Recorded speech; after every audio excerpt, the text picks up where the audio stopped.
Hi guys, this is Katja with Creator's Image. I'm going to show you a tutorial today on what I call my double circle closure.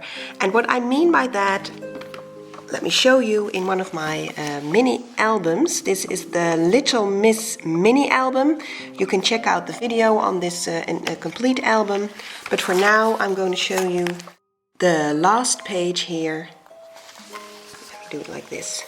And this is what I call the double circle closure.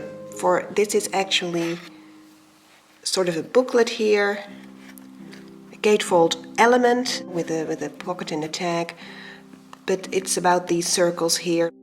Because when you want to close it, you simply put the circles like so, and then you push, and it's closed.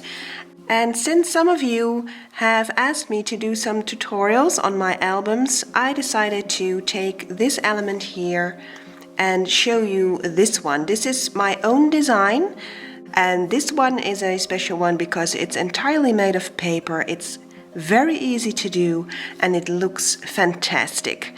So here we go. Now I've already prepared an actual element that I'm going to use in one of my mini albums. So I already created it and I already matted it, as you can see. This of course is a very simple piece. I don't think I need to explain this one to you, so I won't. And this is the place where I will put the paper closure. Now what you need besides an element prepared like this, you will need a circle punch, and I'm using a 1.5 inch one, but of course you can decide the size for yourself as long as you use only one punch, so one size.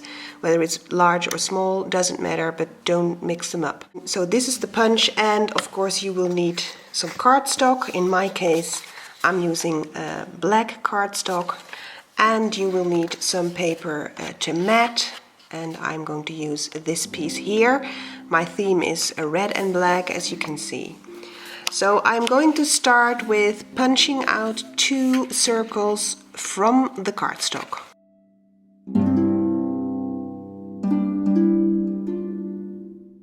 So there you go. And then I'm going to rinse and repeat and do the same thing with this piece of decorative paper. Now this specific piece is entirely black except for this part here. So I will take care to use the pattern here. So you can do that with your decorative paper as well. You can play with the patterns in the paper. So let me try something here. I'm going to turn my punch around because now I can use its see-through window here to see where I'm at. So here's what I came up with. See? So play with your pattern paper.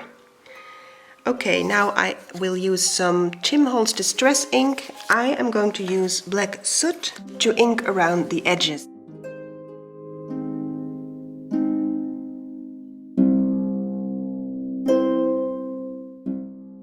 Next step, you will attach the decorative paper circles to the cardstock circles, and you will not do this in a perfect fit. So it's not just a question of backing up your decorative paper, but you can play with it a bit and just slide it a bit to the side and leave a small margin here. You can just eyeball that according to your personal taste and style. Of course you will take care with gluing, because you will not put glue here. What I will also do, because as you can see this will show the white paper here, and I don't like that. So you could either back it up, in my case for instance, with another one of the black circles, or even use a red circle to play with it some more. What I will do is simply take a marker, a black marker, and just color it black. So that is the next step, coloring it black. So I'm just going to draw a circle here somewhat of a circle, and start coloring the thing. This is one way of doing it. Now, in my case, this has turned out to be a mistake because I was foolish enough to use an adding marker, and it turns out that when I turn this round, it shows through. So this is quite frustrating. It is not my intention, and I will find another solution because this is not working for me. But I am showing you this anyway because maybe you have some Copic markers or other markers that won't show through this decorative paper. I am going for the cardstock after all, so I will do another set of circles and then use the second circle like so. This is one of my mistakes. As you know, I always make mistakes in my project, so now you can see one live and also my solution for it. So see you in a minute.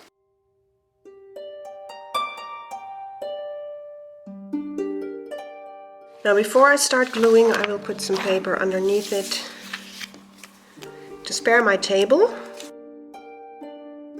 Oh, and before I forget, I was lucky to be able to do a third circle since this one had the marker see-through here. So I did another one. But in case you don't have enough of the pattern paper to do a third one or even a fourth one if you make multiple mistakes, I'd like to talk to you about another alternative to use this one anyway. What I would have done if I had no choice but using this, then I would probably have started embellishing this part of the circle, maybe with a small flower or a bow, or I would probably do some stickle action here, maybe in red and black, to cover this up. So don't throw away your mistakes too soon, because there are always multiple options to fix your mistakes. Now before I glue these to their backup pieces, I will ink around the edges here, because otherwise you will perhaps see some white after all.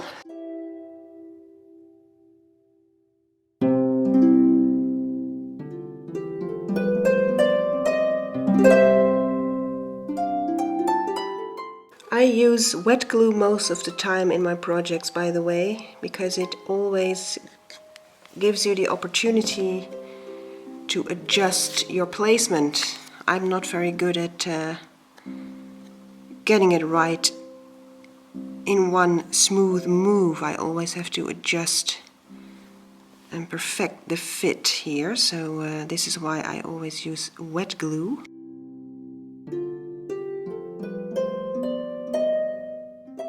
Now I will let this dry for a bit and then return to you to do the other circles. Bye.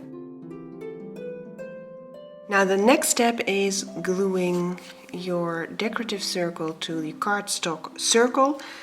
Now before I do that, let me show you my original piece again. Here it is. Just to zoom in with some more details. What I did here is have sort of a symmetry in the margins, so this is like sort of opposite to each other. So there's a margin here and there's a margin here on the opposite side of that. This creates a nice wordplay in the name as well, by the way. Since it's a double circle closure, it refers to the two circles here, but also in a sense to the two circles here. Now the first thing you will have to do before you start gluing, especially when you have chosen a decorative paper with a pattern that has a direction, like in my case, so it matters in which direction you place the circle, you will have to decide in which direction you wish to go. Now I've done one already, for I decided to go with this design here, so the black sides of each pattern here facing each other, and then have the cardstock do a black margin exactly opposite. So this means that I will have to put this circle here on this side of the pattern. I will put glue on the cardstock because it seems easiest to me, because I don't want to have too much glue here. It is a bit of a guesstimate, like where do I have to stop gluing. So I'm starting here at the border and then just make a sort of a turn here. So keeping a margin here free of glue, and this will be the piece opposite the black here to create my pattern. So these are my two circles now with their black borders. I will let it dry for a bit again and get back to you. Okay, and now for the tricky part, attaching it to your element. It is the trickiest part of the whole piece. Make sure you know what's up and what's down with your pattern, that you do, and with the pattern that you've decided on here. Now before you attach anything, you will have some dry runs, because I'm all eyeballing this whole thing. I'm not one to use rulers or any kind of measurement here, because it's circles and it's complicated, at least to my brain. So I'm eyeballing this whole thing, and I will have to decide, where do I put the circle? How far to the other side do I go? How far on this side do I have to stay to make the closure work? Okay, now I'm going to do a dry run, very simply, just to know where I'm at. And what I'm trying to feel here, I'm feeling the paper, I'm trying to feel where does where do the circles grab each other, sort of, where could I tuck one behind the other. And this is sort of, you have to feel this with the resistance of the paper and the pressure of the doorlets here. So just play with it a bit, because you don't want to be like too close like so, because then, well, it will hardly open, but closing it will be even more difficult. And you don't want to be too far apart, because then there will be nothing for the circles to grab onto. So the one circle will have to fit between this circle here and your doorlet, so it will slide behind it. That is the trick. And I can't explain it any better to you, because as you can see, I am guesstimating this as well. Now the first one that you glue down will always be okay. It's the second one that has to make the perfect fit. And I will have to pay attention with the first one not to glue the entire thing down here. So don't glue it all the way up to the border here, because as you know, this one will have to fit between the circle and the doorlet, right? So I want to leave room here, because this circle will fit here. I hope I'm making sense. It's a bit difficult to explain. So I'm going for about a third, I think.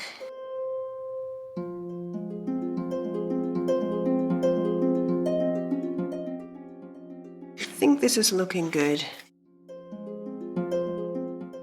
So I'm hoping that through seeing this you will get my what I mean, and just ignore my explanation if it doesn't make sense to you, but just look at what I'm doing. So I'm gluing it here, leaving room here to fit the circle like so, in between, right? Okay, I'm letting this dry because I don't want to be too soon, too early with gluing this one, because it will lift it when it's not dry, and I will have to do the whole thing over. So see you in a minute. Okay, and we're back, and we're going to attach the second circle. Now the easiest way to do this is putting some glue and then sticking it in the place where you want to have it, like so. The glue will be here, and then just stick it down. That's the only way to make sure that it will actually fit. Don't stick it in too deep because you do want it to be able to open, right?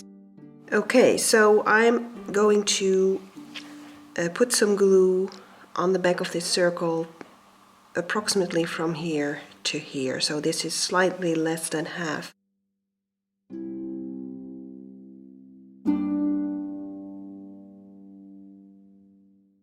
Of course, because it's wet glue, I can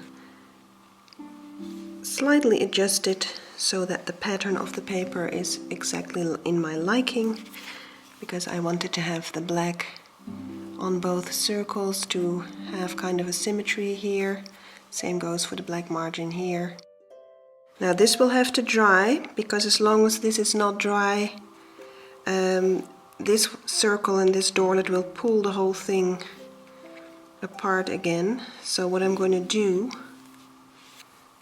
removing some excess glue here, what I'm going to do is put some weight on top of it while it dries, like so. And I'll get back to you when it's dry. And we're back, so let's see the results. So here we see the card or the element closed. Now let's see if it works. We open it and then we close it again. There we go. So this was a fairly easy way to create a very original paper closure design. You can use this as an interactive element in your mini album. This is what I will use this for. But of course you could also create a card. If you open the doors and use some light colored papers, you can write a birthday wish or create your own Valentine's card if you use this paper. By the way, this is DCWV's Immortal Love paper stack. Now, I will go on and embellish this piece for my mini album. Stay tuned to my YouTube channel. Don't forget to rate this video by giving it a thumbs up. Thank you very much. And subscribe if you wish. You can also check out my blog. I will put the link below in the video for some extras, particularly the photo blog posts. I do all of my YouTube videos in separate blog posts as well, but what I do not do on YouTube is the photos. Of some projects I only have photographs, so I can't show these on YouTube, so check out my blog for those. Thanks for watching and see you next time!